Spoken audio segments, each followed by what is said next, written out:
Tablettes, liseuses, portables, dans un monde du livre en pleine mutation, ces supports sont synonymes d'interrogation pour nombre de professionnels comme pour nombre d'utilisateurs français.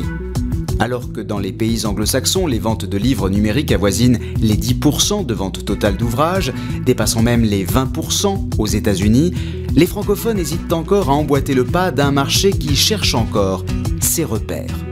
Un modèle d'affaires qui compte déjà ses pionniers, ses premiers échecs comme ses premiers succès. C'est au Québec, terre laboratoire des premières expériences numériques, que nous nous sommes rendus pour voir quels enseignements pouvaient être tirés des actions engagées dans le monde peu tranquille de l'écran tactile.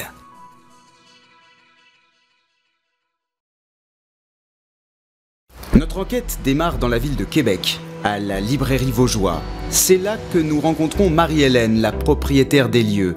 Elle a adopté le numérique depuis plusieurs années et tient à revendiquer son choix. J'ai surtout pas envie d'être contre le numérique. Parce qu'on imagine toujours que les libraires, on n'aime pas le numérique, ce qui est pas nécessairement vrai. J'ai pas de raison d'être contre le numérique selon moi. On s'est fait un support à iPad qu'on veut installer dans la librairie pour justement montrer aussi aux gens, parce que là, l'autre chose qu'il faut expliquer aux gens présentement, c'est quoi une lecture numérique. Les gens n'ont pas encore testé. Donc on veut mettre un iPad qui va leur montrer c'est quoi un livre sur un support numérique et aussi qui va donner un lien direct avec des libraires. Donc on va pouvoir faire la transaction avec eux dans la librairie pour les aider jusqu'au bout. Donc ça c'est une des premières étapes, puis on veut continuer à réfléchir à comment on peut le mieux l'intégrer possible dans la librairie.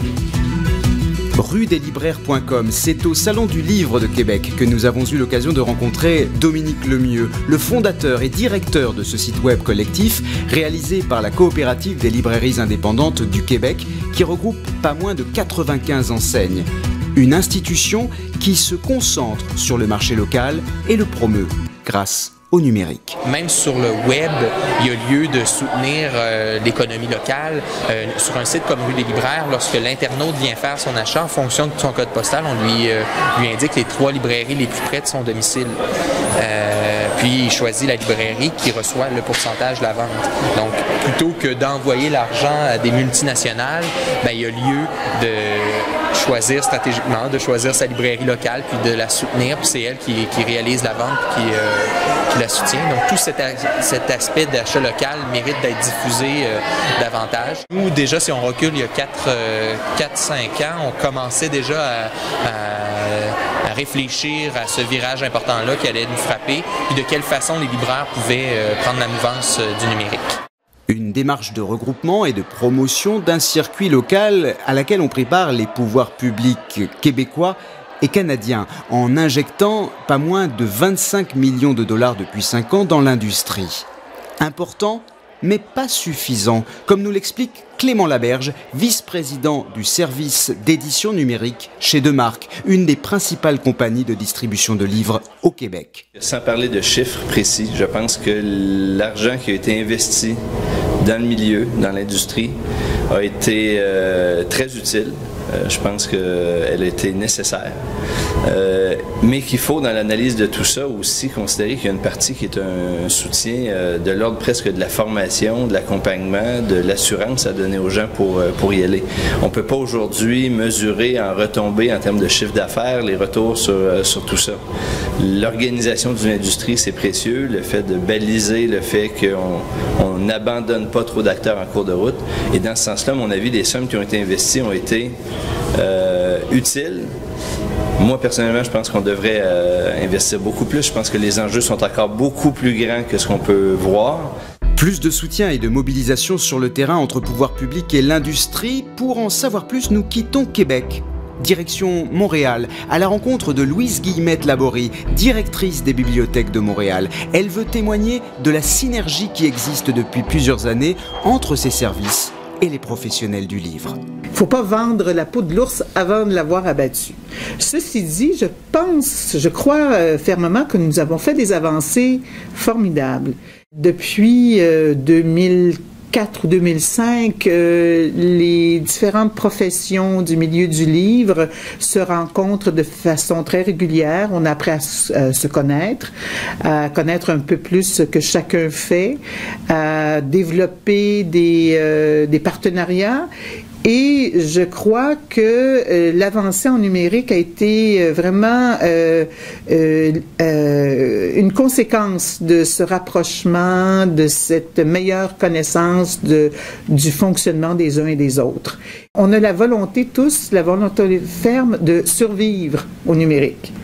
Parce que cette menace, quand on voit les majors, les grandes firmes anglo-saxonnes qui ont pris des parts de marché phénoménales, que d'autres sociétés plus petites ont tendance à migrer vers la langue anglaise pour éditer, pour publier, pour même écrire, comme ça se fait aussi dans la chanson. Nous, on résiste. Hein? Nous sommes des irrésistibles Gaulois. Résister aux majors anglo-saxonnes, une réalité économique avec laquelle les éditeurs francophones doivent composer. C'est le cas de Néopole, spécialisé dans l'édition de guides touristiques papier et numérique.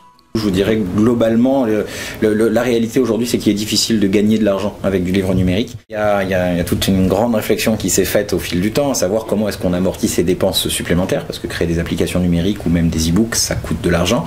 Il se trouve que les retombées économiques ne sont pas de nature à justifier de telles dépenses aujourd'hui, en tout cas ne le sont pas encore tout à fait. Donc la façon dont nous sommes développés finalement, c'est en décidant quelque part de rendre accessible le numérique gratuitement pour nos acheteurs de guides papier. Un certain nombre de nos compétiteurs font l'inverse, c'est-à-dire qu'ils ne développent que du numérique par exemple. C'est des compagnies comme Numérique Livre par exemple, qui ne font que prendre des textes, les mettre en page de façon numérique et les vendre comme ça. Ou encore des compagnies d'édition traditionnelles qui elles ont décidé de vendre très cher le livre numérique en partant du principe que c'était réservé à un marché de niche. Je dirais que concrètement on a la chance d'avoir ici un gros dynamisme, je dirais, sur une petite superficie. Et ce dynamisme-là il se répercute, et je connais assez bien des éditeurs ici qui développent aujourd'hui à travers la francophonie, notamment en Afrique, des bibliothèques virtuelles et qui rendent accessibles finalement des écrits qui ne l'auraient pas été d'autre façon. Donc je pense que c'est une formidable opportunité qu'il va falloir encore continuer d'alimenter avec des moyens financiers certes, mais aussi avec des moyens humains. Et donc il y a un développement qu'il va falloir faire jusqu'à ce que finalement les lecteurs se mettent dans l'idée que tout a un prix. Développer avant tout un modèle francophone, c'est ce pourquoi se bat l'éditeur 100% numérique Jean-François Guérard depuis des années. La francophonie, c'est quelque chose de grand. Et j'aime défendre ce principe de francophonie. Je sais pas c'est quoi la littérature québécoise, la littérature suisse, la littérature belge. Moi, j'aime la littérature francophone, pour pas dire française, parce que je ne veux pas dire que la littérature française est meilleure que la littérature québécoise. Il y a des auteurs bons partout, et notre travail en tant qu'éditeur, c'est de les valoriser dans toute la francophonie, pour que toute la francophonie puisse en profiter. C'est ça mon objectif. Moi, je suis vraiment un éditeur francophone, dans le sens premier du mot, et merci le web de me donner cette possibilité-là. Avec le numérique, on doit tous se remettre en question, et l'enjeu essentiel et primordial, c'est la lecture, c'est pas l'objet, c'est pas le support. Je veux dire, et on doit arrêter ce débat. Papier, numérique, odeur, machin. C'est un débat qui est volontairement entretenu, qui crée des tensions et des guerres qui sont complètement stupides et qui ne sert pas la lecture. Sensibiliser les utilisateurs, regrouper les moyens, fédérer les énergies dans l'industrie, bénéficier d'un environnement fiscal, économique et technologique favorable, le Québec affiche quelques-uns des ingrédients qui permettent aujourd'hui au numérique de côtoyer le papier sans pour autant le supplanter.